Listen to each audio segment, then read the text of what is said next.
$140. Like, this isn't even really any meals. This is barely anything to make a meal. Why? When did chocolate chips get so expensive? It is insane. Kroger brand, off-brand, used to be $1.99 a bag. Insane. Absolutely crazy. Ghirardelli bags.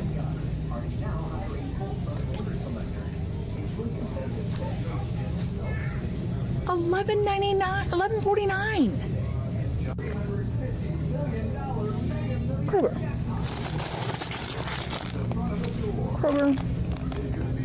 Regular size. $4.29. Toll House. Big bags. Large bags. $12.99. This is insane.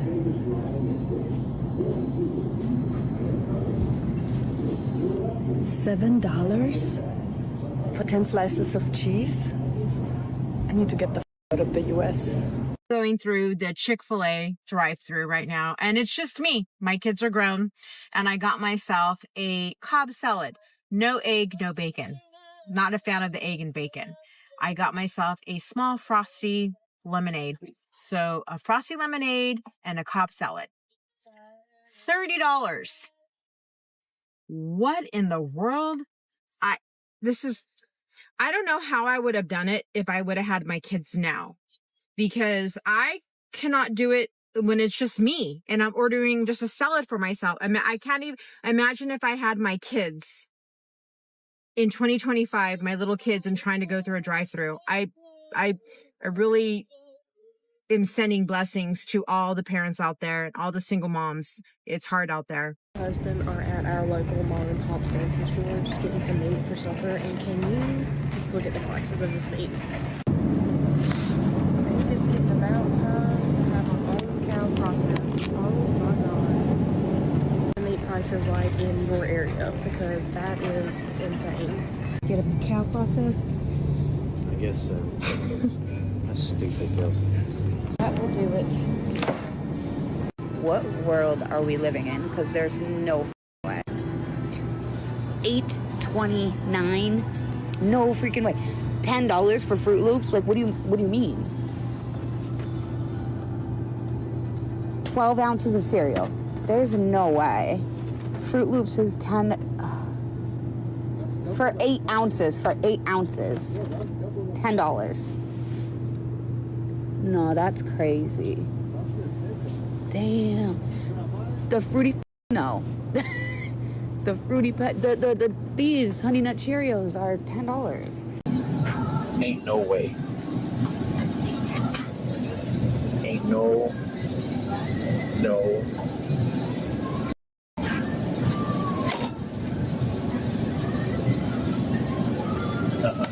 That. You serious? I know that I've become desensitized to the cost of groceries. However, sometimes it catches me off guard, and today was one of them. I bought 2 bags of groceries, stuff to make meals for tonight and then meals for tomorrow because we have a snow day, and also just like extra things. And some of the things were kind of expensive, right? I've got like splurged on Halo Top, I got some beef bouillon, I got some butter, I got some actual salad and like food, but like, tell me my shock when I was like mentally prepared for like $100, right? It was $175. $175. And I feel like yes, I got some staples, and yes, I got things to make 2 meals worth, which we'll have leftovers with. $175 with no alcohol blows my mind. Absolutely blows my mind. And I just don't understand how some people pay and buy groceries. I just don't. I'm very fortunate. Me and my partner work really hard. We have money.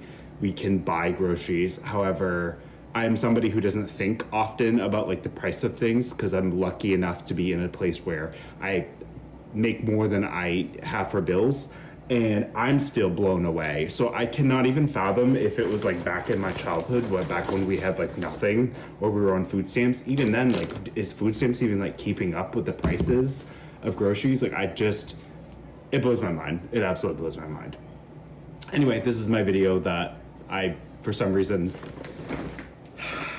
people will probably write nasty comments about how food isn't that expensive. But like, I don't know, I feel fortunate but sad for people who don't have the means and what they must have to do to make ends meet. Anyway.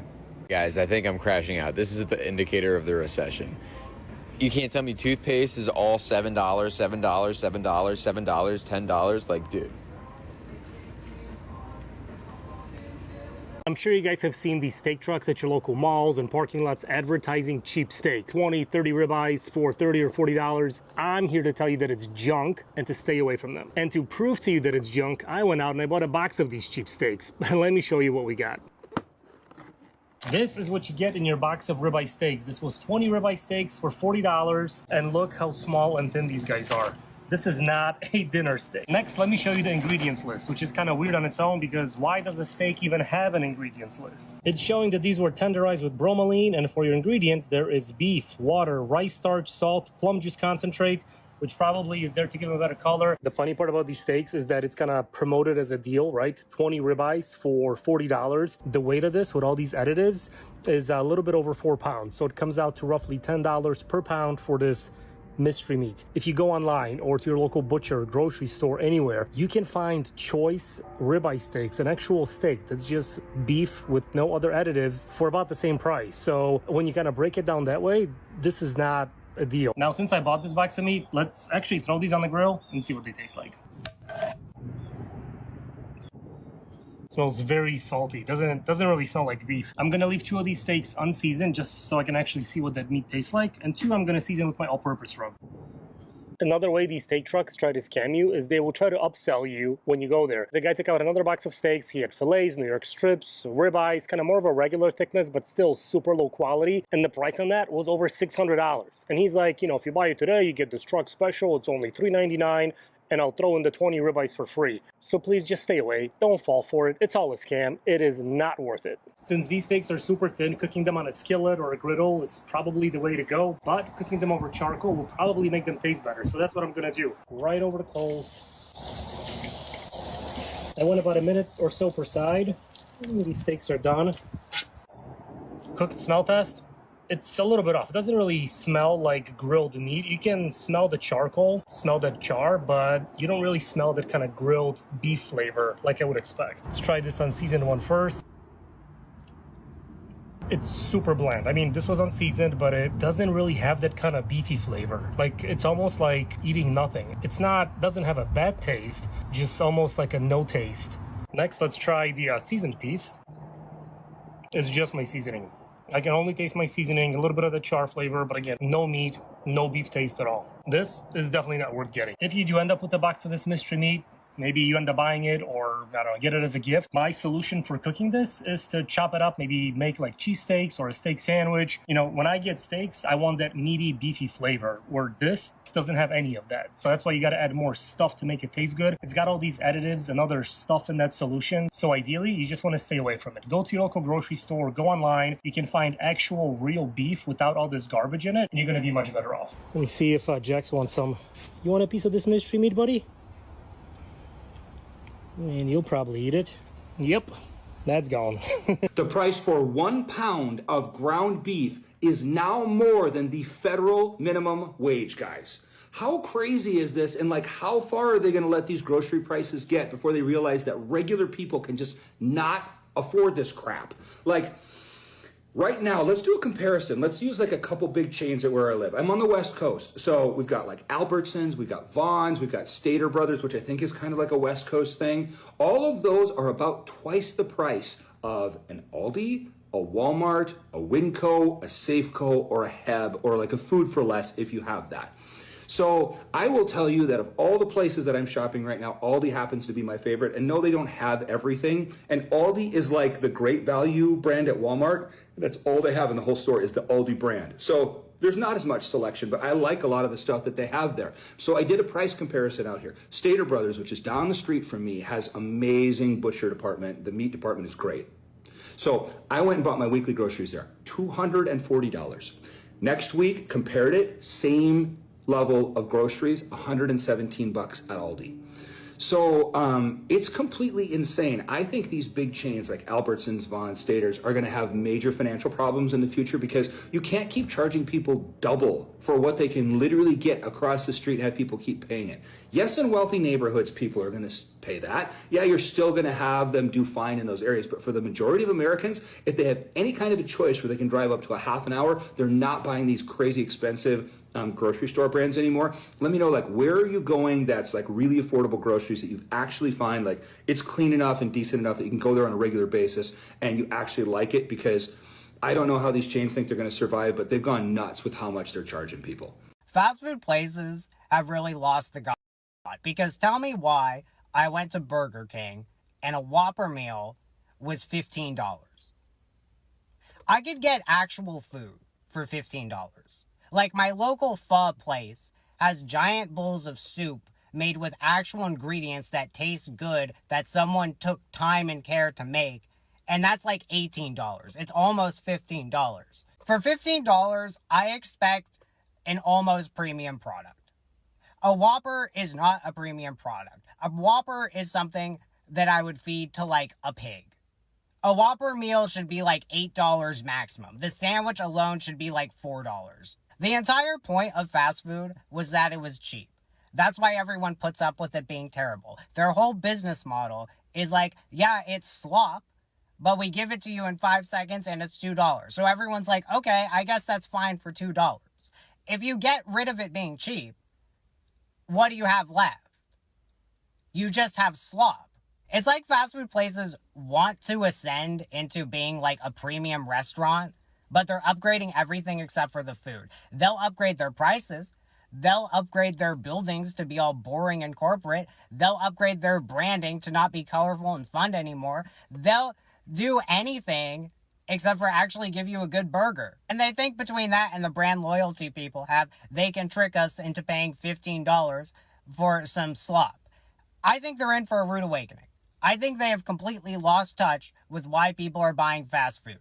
This is not going to end well for them, especially as the economy continues to go down and people have less and less money. Burger King, McDonald's, everyone, stop playing with these damn prices. You might be milking it now, but it's going to hit a breaking point. People aren't going to put up with it anymore, unless you upgrade your product. So I just got back from the grocery store, and we are officially almost at $10 for a bag of tortilla chips. It was $7.50. If you add the tax, that's about $8 here in the state of Florida. It was the family-sized bag. It was a big chunk of some potato chips, but tortilla chips, that's like the cheapest kind of chip you can manufacture, correct? It's getting to the point where I'm not even shocked anymore. Is this a recession indicator? I mean, is there some sort of bag of chips index? That is a marker of not good things to come. I'm curious, what are some other things that you've seen lately at the store that have just blown your mind? To this day, the craziest thing I've seen in this past year is my $14 cabbage. I don't think that can be surpassed. That's like a Guinness World Record. Something so insanely expensive, you can't even be upset. Did I still buy the cabbage? Yes. Was my okonomiyaki delicious? Also yes. But was it worth $14? Not entirely sure about that one. So tell me, what's the craziest thing you bought lately? Because I feel like we're in a grocery bubble. If I'm at the point where I'm considering making my own tortilla chips, something is terribly wrong. This is the hidden reason your grocery prices have been going up so much. Check this out. The holy grail for a long time has been, what if we could charge every single person the maximum amount that we know they're able to or willing to pay? They know things about us that we don't know. They're smarter than us, and we're training them in a way that is incalculable. Walk into any grocery store, and on average, everything is about 30% more expensive than it was in 2020. Inflation, supply chains, Tariffs. We've heard it all. But what if something else is happening? Something intentional. What if someone is charged $2 for these eggs, but another person is charged $2.40 at the same exact store? And it's pushing prices up. 5 months ago, a researcher reached out to me about Instacart. She'd been studying their Washington, D.C. workforce. Different pay for nearly identical work. Her question, if they do this to workers, what about consumers? Before joining More Perfect Union, I worked in grocery pricing, so I agreed to help investigate. The problem? It wasn't easy to test. Grocery prices change all the time, for legitimate reasons. Receipts you can't compare. If we wanted to do this, we'd need a team. A researcher, community organizers, other journalists, and most importantly, regular people who care. Lots of them. 5 months of digging, what we found is bigger than Instacart. Yes, inflation is real, but something else has been pushing prices higher this whole time. There's a system, one that grocery stores and tech companies built together. It learns from every purchase. It's not just online. It's in the physical stores you walk into, with the primary goal, maximize profit. Day by day, it's moving billions of dollars, 1 penny at a time. Here's how we uncovered it, how it's turning the grocery business into a gold mine, and why, without regulation, your grocery bill may keep climbing no matter what happens with inflation. Now, to be clear, this isn't just your groceries. This is happening especially with e-commerce. There are certain websites you go to, they use your data to figure out how price sensitive you are. And so if you go to purchase an extension cord and the one that you look at is $9.99, but then you see there's one that's $4.99 right next to it and it looks identical, and then there's one that's $14.99, and you're like, well, I'm the type of person who wants the really nice thing, so I'm going to spend $14.99 on the exact same extension cord. What's going to happen next time is they know when you go to purchase something on that website like Amazon, well, we can just charge him more for the same products because he's not as price sensitive. And then if I go on there, I say, I don't want the $9.99 one, just give me the cheap one, the $4.99. They're actually strangely going to reward that behavior. It used to be you were paying more for more quality. So my question for you is this? We are living through a time where the cost of living isn't just a number, it's a crisis. But remember, awareness is our greatest weapon. To protect your hard-earned money, you must pivot. Stop paying the convenience tax to greedy corporations. Move your loyalty to local markets and discount retailers like Aldi or Walmart. It can literally save you thousands. Buy in bulk, prep at home, and most importantly, stay vigilant. The system might be testing our limits, but it cannot break a community that is informed and prepared. It's time we return to our roots. Shop smart, live simple, and reclaim our financial freedom. As we close out today's discussion, remember that the most powerful tool we have against rising costs and corporate greed is information. We are reaching a point where the traditional way of living is being challenged, and staying silent is no longer an option. I want to hear from you, because your voice is the heartbeat of this channel. Head down to the comments right now and tell us, what is the single most shocking price increase you've seen at your local store this week? Whether it's a $10 bag of chips or a $15 fast food meal, sharing your experience helps others stay vigilant and realize they aren't alone in this struggle. If you found value in this breakdown, please hit that like button. It tells the algorithm that this conversation matters. But more importantly, I urge you to share this video with your friends, your family, and your community. Word of mouth is how we bypass the corporate narrative.